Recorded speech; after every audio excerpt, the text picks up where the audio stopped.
Om Swastiastu. Halo semuanya, perkenalkan nama saya Nika Desi Damayanti dengan NIM 18130411023 dari kelas 5A Pendidikan Biologi. Pada video kali ini saya akan menjelaskan mengenai salah satu praktikum yang telah saya laksanakan sebelumnya. Untuk lebih jelasnya, langsung aja kita simak videonya. Judul praktikum kali ini yaitu efisiensi metabolisme pada vertebrata. Tujuan praktikum kali ini ada dua. Yang pertama yaitu mengetahui dan memahami metode penentuan efisiensi metabolisme hewan vertebrata secara morfometri. Yang kedua yaitu mengetahui dan mengukur tingkat efisiensi metabolisme hewan vertebrata dengan adanya berbagai variasi faktor eksternal. Landasan teori dari praktikum ini yaitu metabolisme meliputi proses sintesis atau anabolisme dan proses penguraian atau katabolisme senyawa atau komponen dalam sel hidup. Semua reaksi metabolisme dikatalis oleh enzim. Hal lain yang penting dalam metabolisme adalah peranannya dalam penawar racun atau detoksifikasi, yaitu mekanisme reaksi pengubahan zat beracun menjadi senyawa tak beracun yang dapat dikeluarkan dari tubuh. Secara umum, metabolisme memiliki dua arah lintasan reaksi kimia organik, yaitu katabolisme dan anabolisme. Katabolisme adalah reaksi yang mengurai molekul senyawa organik untuk mendapatkan energi, sedangkan anabolisme adalah reaksi yang merangkai senyawa organik dari molekul-molekul tertentu untuk diserap oleh seluruh tubuh. Masing-masing spesies hewan memiliki laju metabolisme dan tingkat efisiensi metabolisme yang berbeda-beda sesuai dengan kondisi lingkungan, umur, jenis, makanan, dan faktor genetik dari hewan tersebut.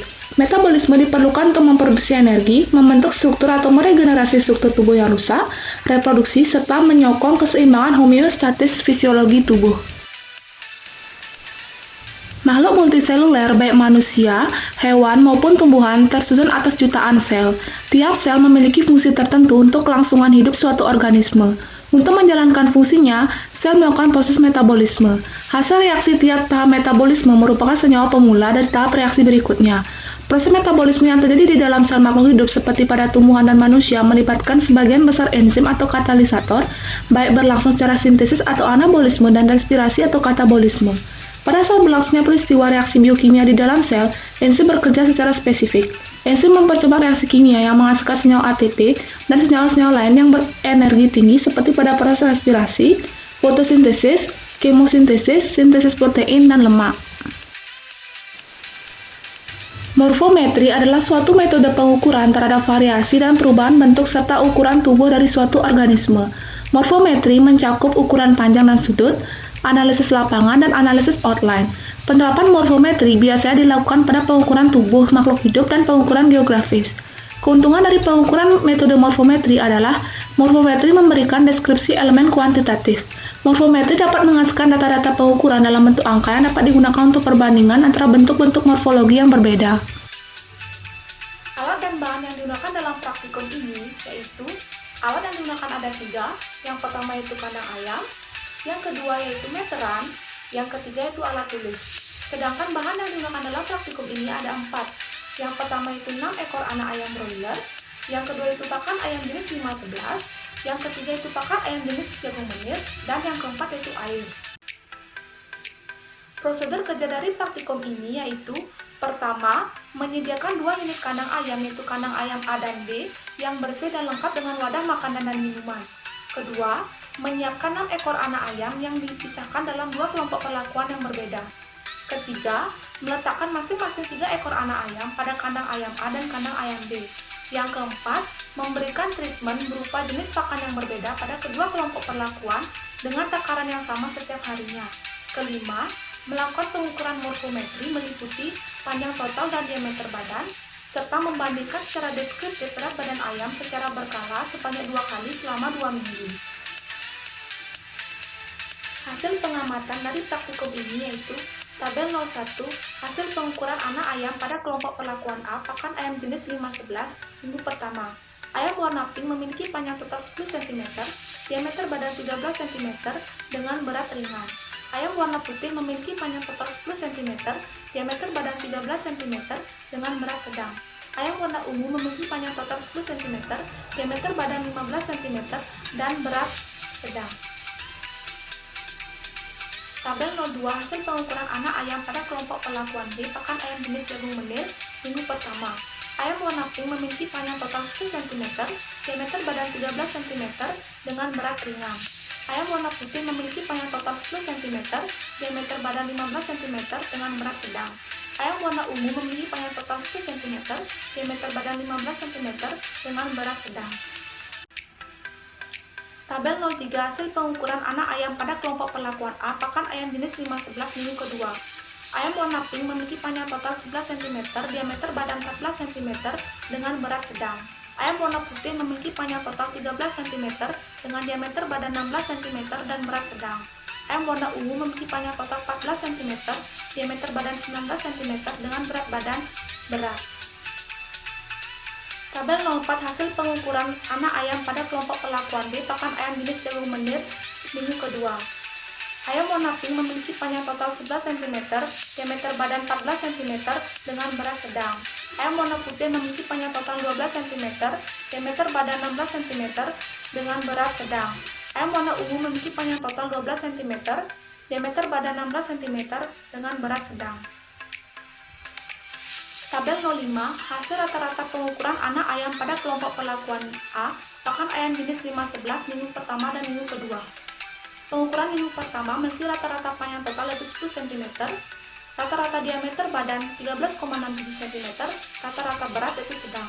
Pengukuran minggu kedua memiliki rata-rata panjang total 12,67 cm, rata-rata diameter badan 16,33 cm, dengan rata-rata berat yaitu sedang.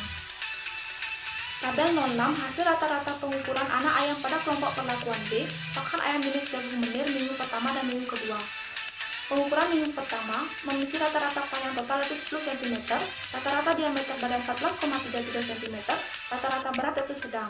Pengukuran minggu kedua memiliki rata-rata panjang total yaitu 11,67 cm, rata-rata diameter badan yaitu 15,33 cm, dan rata-rata berat yaitu sedang. Pembahasan praktikum. Praktikum fisiologi hewan kali ini berjudul efisiensi metabolisme pada vertebrata. Praktikum ini bertujuan untuk mengetahui dan memahami metode penentuan efisiensi metabolisme hewan vertebrata secara morfometri, serta mengetahui dan mengukur tingkat efisiensi metabolisme hewan vertebrata dengan adanya variasi faktor eksternal. Pada praktikum kali ini, saya menggunakan 6 ekor anak ayam yang dipisahkan ke dalam dua kelompok perlakuan yang berbeda. Pada awal praktikum, saya menggunakan 8 ekor anak ayam, tetapi seminggu setelah diberikan pakan, 2 ekor anak ayam mati dan menyisakan 6 ekor anak ayam. Pada masing-masing kelompok perlakuan terdapat 3 ekor anak ayam. Pada kelompok perlakuan A diberikan pakan ayam jenis 511 dan pada kelompok perlakuan B diberikan pakan ayam jenis jagung menir. Pemberian pakan dilakukan dengan takaran yang sama setiap harinya selama 2 minggu. Pada praktikum kali ini dilakukan pengukuran morfometri meliputi panjang total, diameter badan, serta membandingkan berat badan ayam secara deskriptif sebanyak 2 kali selama 2 minggu. Setelah dilakukan pengukuran secara berkala sebanyak 2 kali selama 2 minggu, diperoleh rata-rata untuk kelompok perlakuan A dan kelompok perlakuan B. Pada kelompok perlakuan A, pengukuran minggu pertama memiliki rata-rata panjang total yaitu 10 cm, diameter badan 13,67 cm, dan berat sedang. Lalu pengukuran minggu kedua memiliki rata-rata panjang total yaitu 12,67 cm, diameter badan yaitu 16,33 cm, dan berat sedang. Pada kelompok perlakuan B, pada pengukuran minggu pertama memiliki rata-rata panjang total yaitu 10 cm, diameter badan 14,33 cm, dan berat sedang. Kemudian pada minggu kedua memiliki rata-rata panjang total yaitu 11,67 cm, diameter badan yaitu 15,33 cm, dan berat sedang. Berdasarkan data praktikum tersebut dapat diketahui bahwa kelompok perlakuan A mengalami peningkatan yang cukup signifikan mulai dari panjang total, diameter badan, dan berat dibandingkan dengan kelompok perlakuan B. Peningkatan ini dipengaruhi oleh pakan yang diberikan, efektivitas metabolisme tiap sampel, dan pertumbuhan tiap sampel. Kelompok yang diberikan pakan jenis 511 mengalami peningkatan yang cukup signifikan dibandingkan dengan kelompok yang diberikan pakan ayam jenis jagung menir. Hal ini dikarenakan pakan ayam jenis 511 telah memenuhi nutrisi yang dibutuhkan oleh ayam, yaitu karbohidrat, protein, lemak, vitamin, dan mineral yang baik. Sedangkan kelompok yang diberikan pakan ayam jenis jagung menir juga mengalami peningkatan tetapi tidak signifikan. Hal ini dikarenakan jagung dikonsumsi sebagai bahan baku penghasil energi, tetapi bukan sebagai sumber protein karena kandungan proteinnya rendah. Sedangkan ayam mengkonsumsi pakan untuk memenuhi kebutuhan energinya. Maka dengan pemberian pakan ayam jenis jagung menir, diperkirakan kebutuhan protein belum terpenuhi. Berdasarkan penjelasan di atas, dapat dikatakan bahwa masing-masing makhluk hidup memiliki efisiensi metabolisme yang berbeda-beda. Pada praktikum ini, masing-masing ayam memiliki efisiensi metabolisme yang berbeda-beda karena dipengaruhi faktor eksternal, yaitu jenis pakan yang diberikan. Berdasarkan data yang diperoleh, kelompok perlakuan yang diberikan pakan ayam jenis 511 memiliki efisiensi metabolisme yang lebih tinggi dibandingkan dengan kelompok perlakuan yang diberikan pakan ayam jenis jagung menyut. Simpulan dari kegiatan praktikum ini yaitu: pertama, kelompok perlakuan A atau kelompok perlakuan yang diberikan pakan ayam jenis 511 mengalami peningkatan yang cukup signifikan mulai dari panjang total, diameter badan, dan berat dibandingkan dengan kelompok perlakuan B atau kelompok perlakuan yang diberikan pakan ayam jenis jagung menyut. Kedua, pemberian jenis pakan ayam yang berbeda mempengaruhi efisiensi metabolisme pada anak ayam. Ketiga, kelompok perlakuan yang diberikan pakan ayam jenis 511 memiliki efisiensi metabolisme yang lebih tinggi dibandingkan dengan kelompok ayam yang diberikan pakan jenis jagung menyut. Berikut ini merupakan beberapa dokumentasi praktikum efisiensi metabolisme pada vertebrata, baik pada pengukuran morfometri maupun proses pemberian pakan.